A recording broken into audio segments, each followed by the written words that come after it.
Yo, H2 here with H2 TV, and this is my money making lineup at my money making CEO special crate warehouse. And you need the essentials. You need the terabyte, the oppressor, and the buzzard. A lot of people overlook the buzzard, but you will see in this video why it can be so much better than the oppressor in some situations. And we will start the video off with my first tip.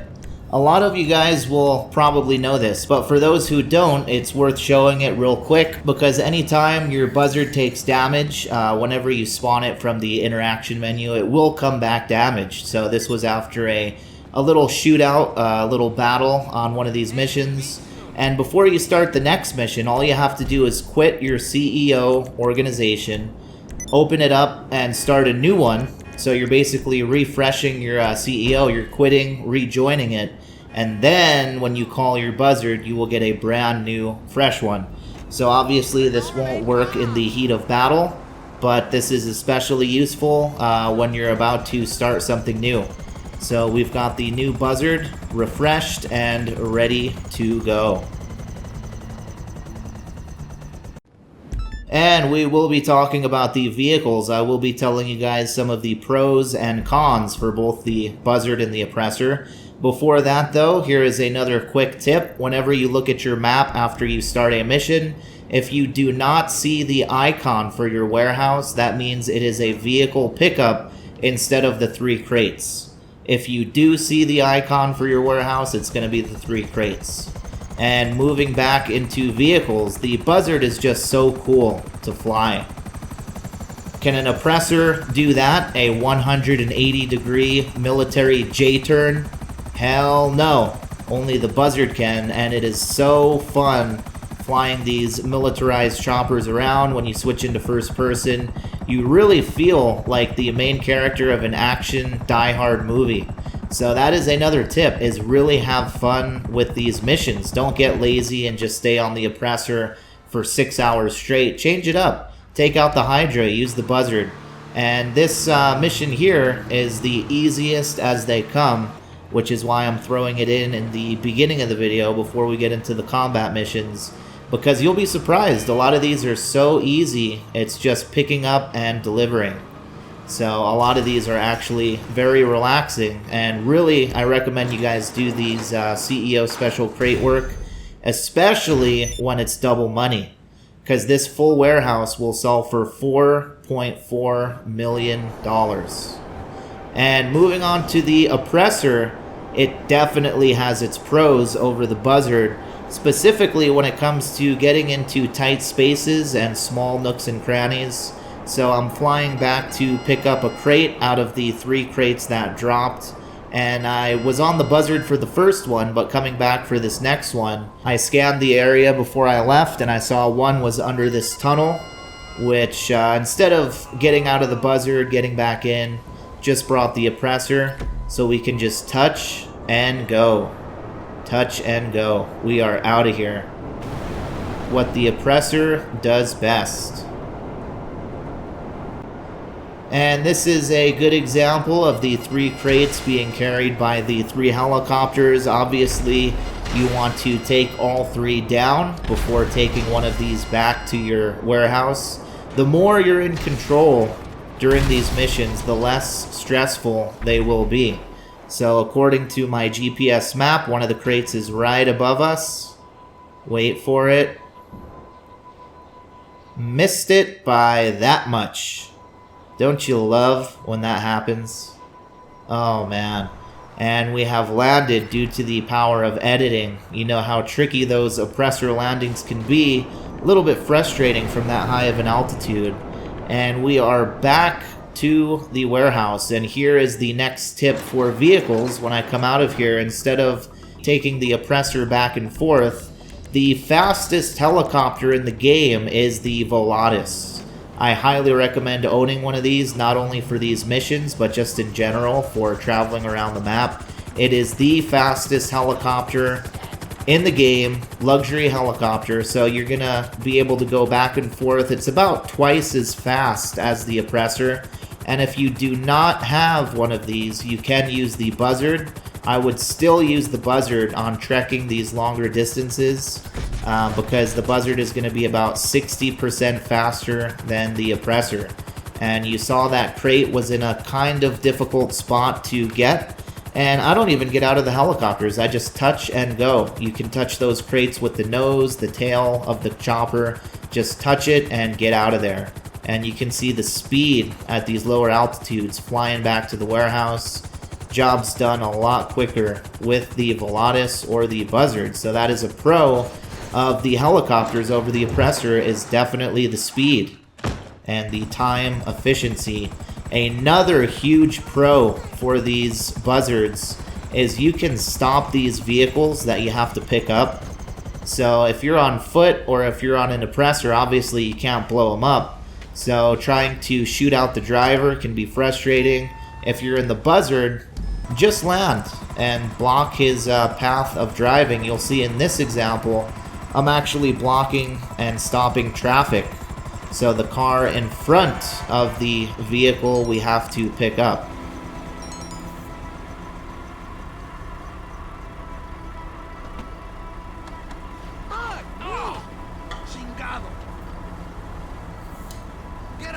And here I'm playing with my friend, Icehawk, and he has just shot out the driver of this armored truck.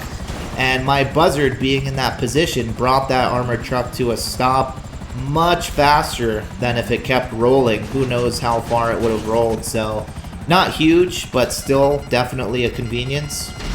And it puts me in a prime position to escort my friend back to his warehouse. And you could escort with the oppressor, but are you going to feel nearly this cool as in a militarized chopper in first person? Not even close. Did I mention the Hydras can stop vehicles as well? Oh yeah. If I was the guy in that van driving and there was a militarized Harrier flying right at me, you better believe I would stop too. So yes, the Hydra can stop these vehicles as well. So I've stopped them for my friend to take the vehicle over. And the Hydra makes for a badass escort as well. This is straight out of True Lies, and it has the most devastating explosive cannons in the game with laser accuracy. So first pass miss, we've got a hit. Second enemy spotted, hit. How cool is that? Flying in a militarized Harrier through Los Santos. So again, I can't emphasize enough, when you're doing these missions, have fun with it too. Don't grind so hard trying to just get them done. Take out some toys, get some practice in with some of these weaponized vehicles, and relive some of your favorite action movie moments where you can be the star in GTA Online.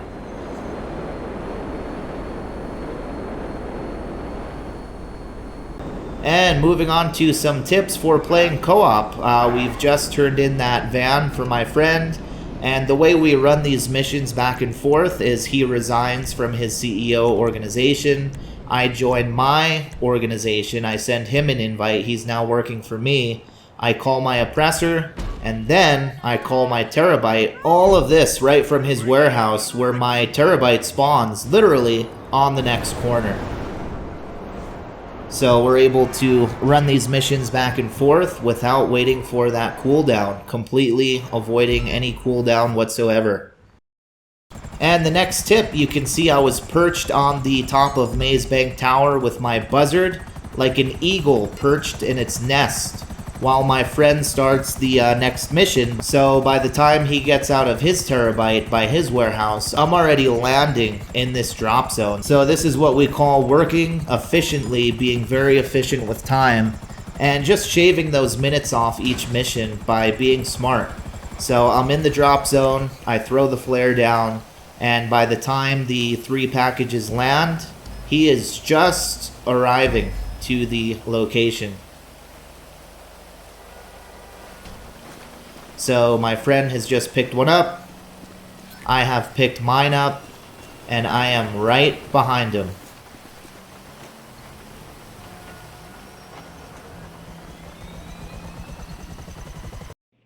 The next thing we're going to talk about is always being aware of the situation before you engage into combat, or really before doing anything.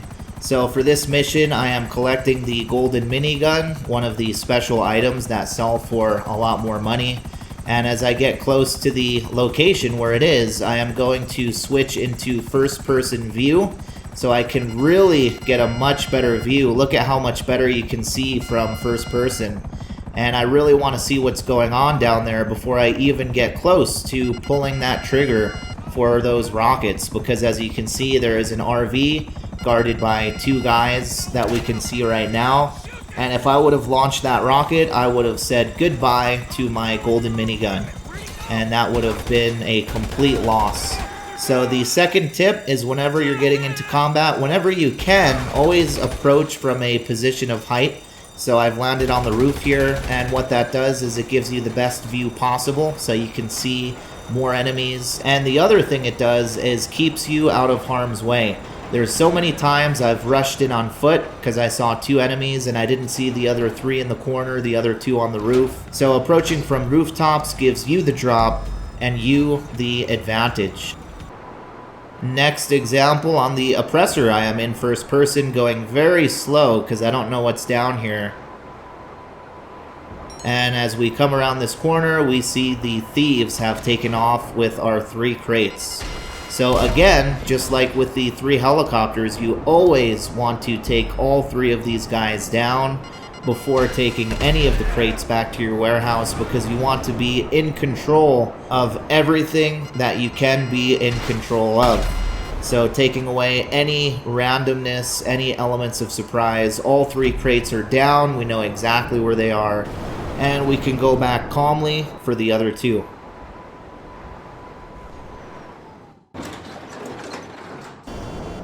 Alright, time for some combat tips, and we are approaching from the rooftop, as always, whenever we can.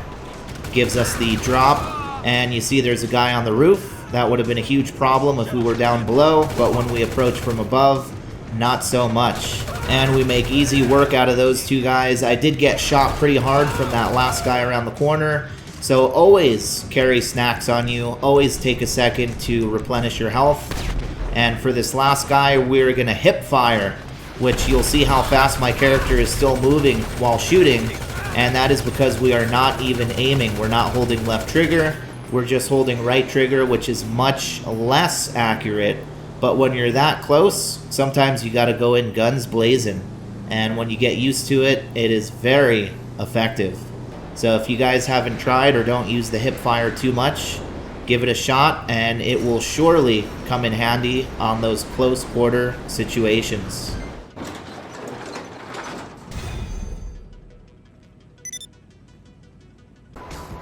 And next scenario, we are in a construction zone at the bottom of this high-rise, and we've got some guys at far distances. So we take those 2 guys out. This last guy is in cover behind that car, and I am using some suppressive fire. You'll see me use it again in a second here. And suppressive fire is really helpful for these guys that like to play peekaboo. They like to go in cover and pop out again, and every time they pop out, they laser shot you in a fraction of a second. If you're holding down your fire on where you're expecting them to pop out, when they do pop out, they won't even get that chance of a fraction of a second, because those rounds are already in that spot. And there was one guy left. You can see him there behind the car. And in situations like this, sometimes it's not even worth the time or the effort to take that last person out if you can get the vehicle safely and get out of there safely. We've got what we came for, and we are out of there. That guy can be the messenger to tell his friends, do not mess with H2. That guy is serious. This next tip is mission specific. It is only for this mission, but it is a very valuable thing to know. It will make your life so much easier when doing this mission over the water, where you have to blow the marquee sailboat to drop the 3 crates, which is being guarded by 2 speedboats with armed enemies in those boats. So now that the speedboat is blown, it's dropped the 3 crates. If I were to blow this last speedboat, there is a good chance that one or two of those crates will get destroyed from that explosion. And these boats, as you can see, stick really close to those crates. So the only way to deal with it now is to do a touch and go, which is very risky over the water right past that armed boat. And with that buzzard flying around, you can see he even gets one last good shot on me as I'm taking off. And the way to avoid that is blow both speedboats before you blow the marquee, and your life will be so much easier.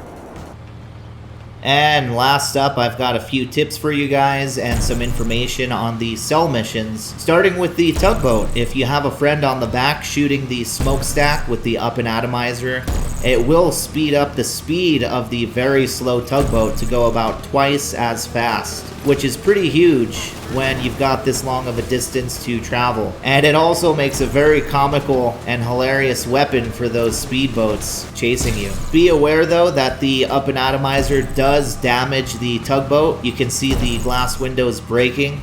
That is damage happening to the tugboat. So don't wail on it too hard. Space out the shots, wait a few seconds between shots, and you will not have a problem destroying the tugboat, but that is the last thing you would want to do. So just be aware of that and space out your shots. Don't go too crazy with that up and atomizer.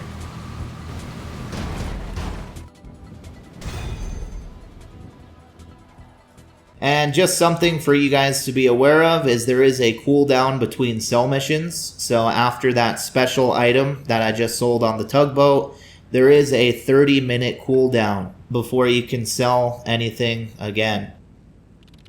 Alright, and it is time for me to sell my 111 crates for a very nice $4.4 million. Always love taking advantage of these double money event weeks. Alright, and we've got the brigades. Very relaxing drop-off, 5 drop-offs per vehicle, and you can do this 100% solo, as we'll keep an eye on the time remaining on the bottom right, so you guys can see for yourselves. If you are doing this solo, you might want to do it in an empty server, and me and my friend are catching some air as you do in the mighty brigades. Having some fun is always key to grinding these missions. And we've got 24 minutes on the time remaining for one last vehicle.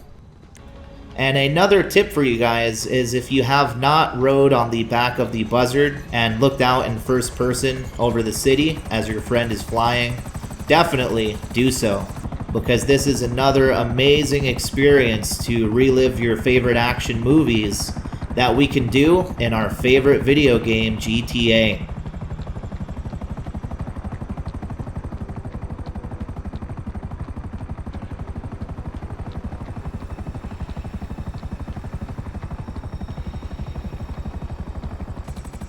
And we've got about 23 minutes remaining as we land to collect this last brigade.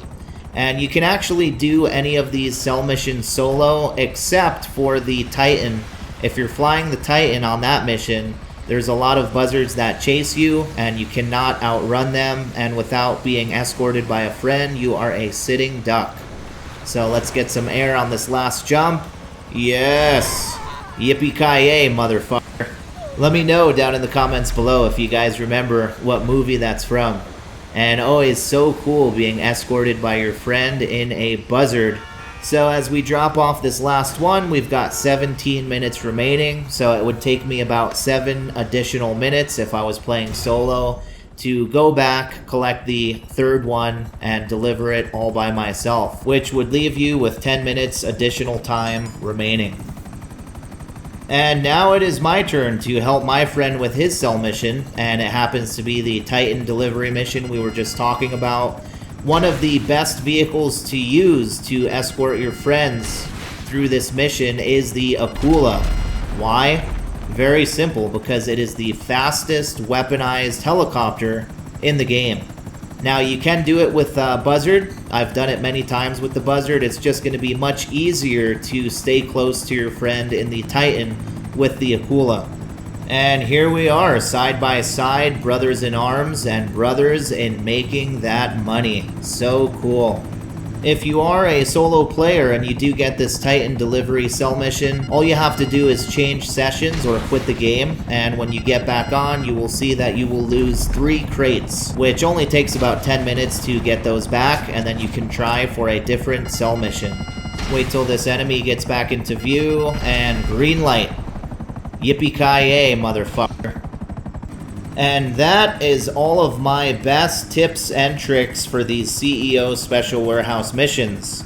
If you guys did find this video helpful or enjoyed watching, make sure to smash that thumbs up, leave a like, and let us know down in the comments below what tips and tricks you guys have that were not covered in this video, because there's always something new to learn in GTA. I will see you guys soon in the next one. H2TV signing out.